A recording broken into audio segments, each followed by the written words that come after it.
bougez un peu. Ça, c'est vachement.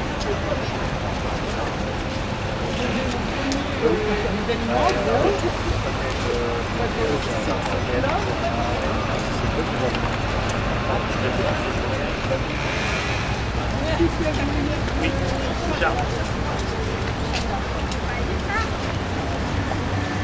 on attend encore un peu.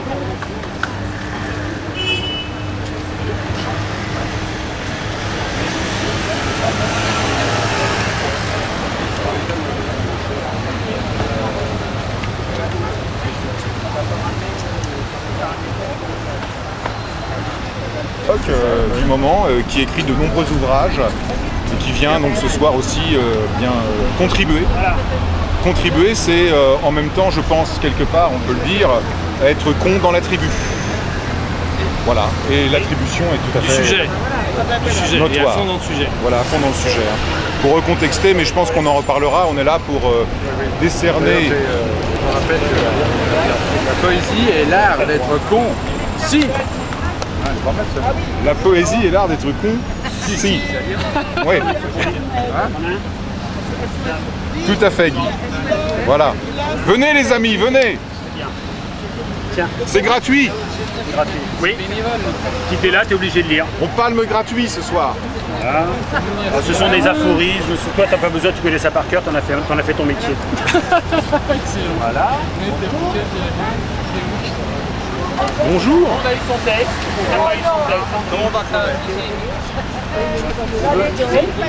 Prends de l'ombre sous ma belle France, n'est-ce pas? Ma belle frange de France. Salut. Ça va? Oui. Ouais. Tiens, ça ira très bien. Oui, t'es pas obligé de continuer. Et que nous battons tous les ans, le jour du 4 août, D'environ du 4 août, on va dire. le jour où on a aboli le privilège en 1989, pour qu'un jour, il y ait une plaque sur, par exemple ici, et qui rend à Jean sa paternité. Jean, viens ici, voilà. viens avec nous. Oui, mais de mon Rejoins-nous là. C'est le C'est la tribune. le jour de l'abolition des privilèges. Voilà. On ne sera pas repoussé par les baïonnettes. Non, non, il n'y a pas de baïonnette. Madame la Présidente, t'as fini ton discours? Cher roi des cons, consoeurs et confrères d'un jour, consoeurs et confrères de toujours, bonjour. Nous sommes aujourd'hui réunis pour rendre à Jules ce qui appartient à César, ou autrement dit, pour rendre à Jean ce qui appartient à l'Anselme, à savoir la paternité non de tous, quoique certains se reconnaissent en lui, mais bien de Paris-Plage. N'est-ce pas Jean l'Anselme, roi des cons, qui, un jour de 1952, écrivit dans un très célèbre poème, paru dans le recueil « Il fera beau demain », aux éditions Imprimerie des Poètes, « Moi, dit la Seine, je voudrais être la mer pour avoir des enfants qui jouent avec le sable. » Je lirai après. Quand il a pris cela de nous, Monsieur le maire de Paris, certainement consterné d'apprendre n'être pas le père de cette manifestation estivale et non moins festive, en revendiqua par courrier à haute et intelligible voix l'application et conséquemment le développement, ce dont le remercie en cœur et en crème solaire les milliers de Parisiens, Franciliens et touristes de toutes langues et de toutes couleurs qui se prélassent diquinitement et caleçonnement sur les quais. Combien de pages? Mais l'important, n'est-ce pas, d'avoir eu l'idée le premier? Qui oserait prier Attila, Tamerlan, Napoléon et tous les autres sanguinaires conquérants plutôt que Dieu qui, le premier, eut l'idée de ce monde de douceur dans lequel l'homme n'a de cesse de réclamer sa place? Mais je m'égare dans des considérations philosophiques qui n'ont rien à voir avec notre présence ce soir. Il fallait donc que nous agissions, et vite. Il y eut d'abord le feuillet plus contumeur, encore en circulation malgré les attaques des censeurs, dans lequel parut l'historique de cette revendication. Puis il y eut la création, grâce à Madame la Présidente, et néanmoins consoeur, de la confrérie Jean l'Anselme, grâce à laquelle nous sommes aujourd'hui ici réunis, pour rendre ce nécessaire hommage à l'involontaire inventeur de Paris-Plage. Par la pose symbolique de cette plaque, Jacques, tu les laisses dévoiler. oui, attends. J'ai terminé mon texte avant parce qu'après je pourrais plus. Voilà.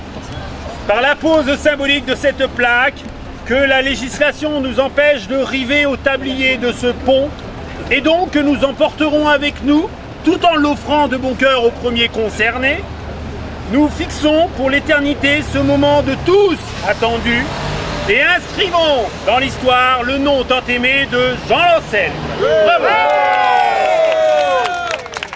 Donc Jean, tu es invité avec Madame la Présidente à tes côtés, Monsieur Parmin, complice de toujours, à dévoiler la plaque. Je regarde ici, elle est dans le bon sens. Ouais, vas-y. Tu dévoiles la plaque. Ça, À toi. Vas-y. Vas-y, vas-y. Moi. Soulève. Ouais. Ouais. Bravo. Je ne l'ai pas fait exprès. Alors nous allons la déposer là devant. Tu vas la poser symboliquement. Tu la poses symboliquement au sol. Donne-moi. Voilà. Vas-y, donne-moi le papier. Pose-la au sol symboliquement. Maintenant, il veut la tenir. Voilà. Bravo. Ah, voilà. Je voudrais vous dire que je ne l'ai pas fait exprès. Il est certain qu'en 1952, j'ai commis un poème qui s'appelait « Congé payé ». C'est une petite carte postale qui se passe pas loin d'ici, à la cathédrale, à Notre-Dame. À Notre-Dame, vous avez un pont, vous avez la cathédrale et vous avez la Seine. Alors ça m'a permis de faire un petit poème carte postale qui s'appelle « Congé payé » et le voici. Moi, dit la cathédrale, je voudrais être coureur à pied pour pouvoir lâcher mes béquilles. Moi, dit le pont, je voudrais être suspendu pour pouvoir sauter à la corde. Moi, dit l'imagination, je voudrais être riche pour pouvoir emmener l'Anselme en vacances. Moi, dit la Seine, je voudrais être maire pour avoir des enfants qui jouent avec le sable. Voilà pourquoi vous êtes réunis aujourd'hui, par hasard. Et ce sont des vers prophétiques. Et c'est Dan Boucherie qui a découvert ça, tout simplement, dans mes archives, et qui lui a donné un sort. Bravo. Bravo. Bravo.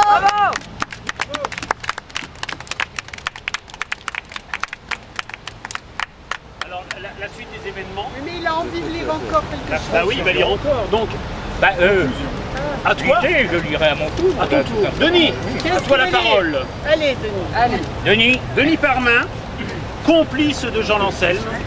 Fils de la mère Denis. Ça pourrait introduire la machine à laver. Exactement, mais je ne l'ai pas d'ailleurs.